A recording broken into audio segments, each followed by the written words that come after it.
ओम नमः शिवाय। सभी भक्तों को जय श्री राम। आज का विषय है कि हम ये कैसे पता करें हमारा मंत्र सिद्ध है या नहीं है। तो इसके लिए हमें क्या करना चाहिए, वेरी इम्पोर्टेंट विषय है, क्योंकि भक्ति तो सभी करते हैं और उनमें से बहुत सारे व्यक्तियों की एक समस्या रहती है कि गुरुजी हमें ये मंत्र जपते जपते बहुत समय बीत गया, अभी तक हमें कोई सिद्धि प्राप्त नहीं हुई, या इस मंत्र का हमें अभी तक कोई प्रभाव नहीं मिला, या हमारे घर में इस पूजा को करते करते आज तक हमें कोई घर में सुख शांति नहीं प्राप्त हुई। तो इसके पीछे क्या कारण होता है, तो ये सभी मैं आज आपको इस वीडियो में बताऊंगा। वीडियो बड़ी नॉलेजेबल है, आप ध्यान से देखिए, भक्तों के विशेष काम आने वाली चीज़ है। देखो ऐसा है कि कई बार क्या होता है कि हम मंत्र जपते रहते हैं और जपते जपते वह सिद्ध हुआ या नहीं हुआ, इस विषय में हमारे मन में शंका होती है। तो शंका को समाधान के लिए मैं आपको बताऊंगा कि आप अपने मंत्र को किस प्रकार जांच सकते हैं, परख सकते हैं कि वह सिद्ध हुआ है या नहीं हुआ।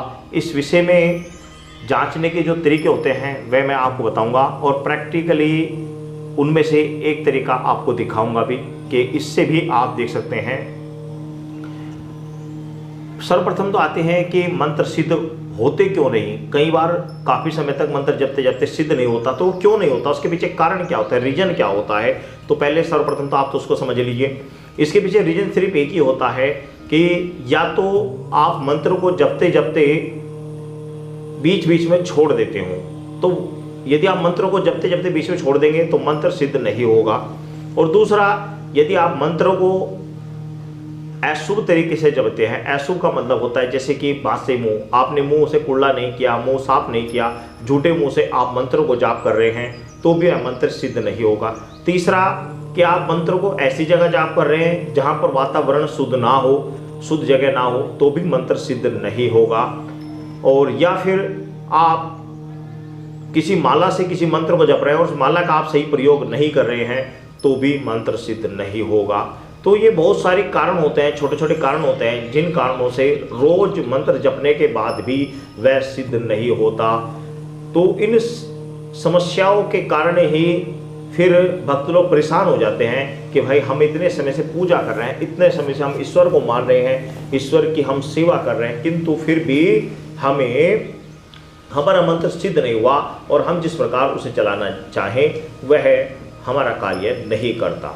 तो इसके लिए एक तरीका तो ये होता है सर्वप्रथम तो कि आप जिस भी मंत्र को जप रहे हैं, जब उसके अंदर पावर आ जाती है तो पावर आने के क्या लक्षण होते हैं, शरीर पर वह कैसे महसूस देती है, शरीर में कैसी चमक आती है, शरीर में क्या चीज़ें अलग अलग अभाव होते हैं। तो उसमें से मोटी मोटी सी बात बता दे रहा हूँ।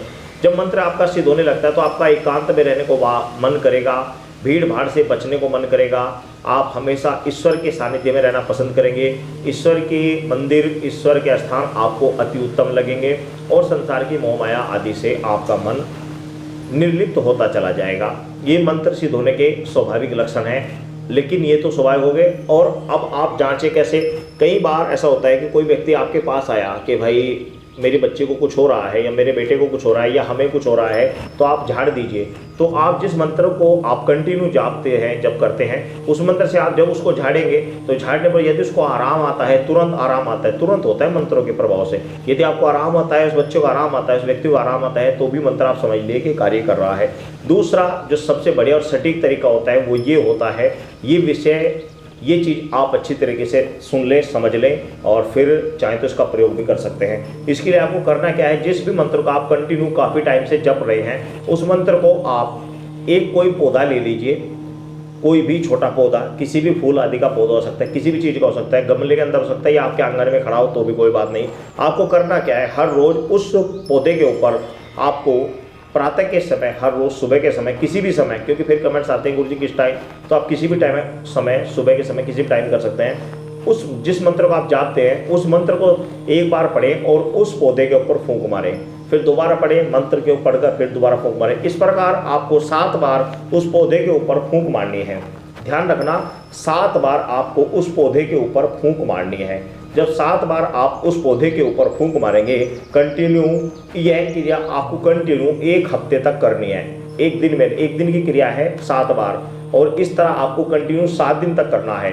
और भावना मन में जिस समय फूंक मारे तो ये रखनी है कि यह पौधा सूख जाए, मेरे मंत्र के प्रभाव से यह पौधा सूख जाए। इस भावना को रखते हुए आपको उस पर 7 बार फूंक मारनी है किसी पौधे के ऊपर, कंटिन्यू एक ही पौधे के ऊपर मारें।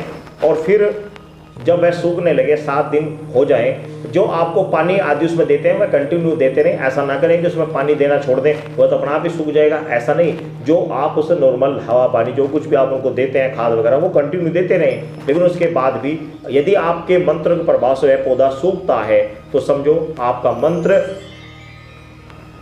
किसी चीज को नष्ट करने में कारगर है। अब आपको देखो, किसी चीज का यदि हम किसी का विनाश कर रहे हैं तो उसकी उत्पत्ति का भी हमें ज्ञान होना चाहिए। हर चीज का सुधार, अगर हम बिगाड़ रहे हैं तो उसको सुधारने का भी ज्ञान होना चाहिए, क्योंकि बिगाड़ तो हर कोई सकता है लेकिन सुधारना भी तो चाहिए ना। अब आपको करना क्या है, जब 7 दिन गुजर गए, पौधा सूख गया या सूखने की कगार पर है, तो आपको पुनः फिर 1 हफ्ता दोबारा इसी तरह प्रयोग करना। और उस समय आपको भावना रखनी है कि यह मर्त पौधा वापस जिंदा हो जाए। तो फिर आपको 7 दिन तक कंटिन्यू इसी प्रयोग को करना। तो कंटिन्यू 7 दिन बाद यदि वह वैसे ही फल फूल जो उस पर आ रहे थे वह इसी प्रकार आपको लगे बिल्कुल सही पेड़ पौधा हो चुका है, इसके ऊपर जो भी सूखा था वह बिल्कुल एकदम ठीक हो चुका है, उससे भी बढ़िया अब ये लग रहा है, तो समझ लिए आपका मंत्र दोनों प्रकार से काम कर रहा है, गलत भी कर रहा है और सही भी कर रहा है, यानी कि आपका मंत्र सिद्ध हो चुका है। तो ये इस तरीके से आप अपने मंत्रों की जांच कर सकते हैं। एक तीसरा तरीका है, लेकिन इसके लिए मैं आपको बता रहा हूँ, इसके लिए लंबे समय तक जाप करना पड़ता है। लंबे समय तक जाप करने के बाद ये मंत्रों के अंदर पावर आती है, इतनी शीघ्र नहीं आती। मैं आपको करके दिखा रहा हूँ, बाकी मैंने बहुत टाइम पहले चेक किया था, आज आपके सामने करके देख रहा हूँ। हो भी सकता है नहीं भी, क्योंकि कई बार मंत्र सिद्ध होने के बाद कुछ समय बाद खंडित भी हो जाते हैं। मंत्रों में पावर एक बार नहीं भी रहती। क्यों नहीं रहती? यदि कोई शरीर से गलती हो जाए, मनुष्य से गलती हो जाए, कोई त्रुटि हो जाए, पाप बन जाए, तो मंत्रों की पावर घट जाती है। तो एक तरीका और भी होता है, लेकिन मैं आपको पहले बता रहा हूँ, ये तरीका बहुत आगे का है। जब मंत्र जपते जपते काफ़ी समय हो जाता है तब उसके बाद ये प्रयोग किया जाता है। ये जल है, ये जल मैंने अभी पढ़कर रखा है, मैं आपको पी कर दिखाऊंगा कि आपका एक बाद में ये तेल है या कुछ है। तो ये जल है, ये मैंने अभी पढ़कर अभी सिद्ध करके मैंने पहले ही रख दिया था, और सिद्ध करने के लिए इसमें टाइम लगता है, इसलिए मैंने वीडियो में सिद्ध नहीं कर रहा, पहले ही इसको सिद्ध करके मैंने जल को रखा हुआ है। और ये एक नॉर्मल मैंने बत्ती बनाई हुई है, ये एक नॉर्मल बत्ती है, रुई की एक बत्ती है, और ये एक खाली दीपक है। आप देख सकते हैं खाली दीपक है, ये रुई की बत्ती इसके अंदर रखी, और ये जल है, ये जल मैं इसके अंदर डाल रहा हूँ, आप देख लीजिए। देखिए ये जल मैंने इसके अंदर डाला, और डालकर ये जल सिद्ध किया हुआ, ये मैं आपको पहले बता रहा हूँ। और अब देखना ये है कि क्या ये इस जल से इसकी बत्ती के ऊपर थोड़ा सा पानी लगा दूँ,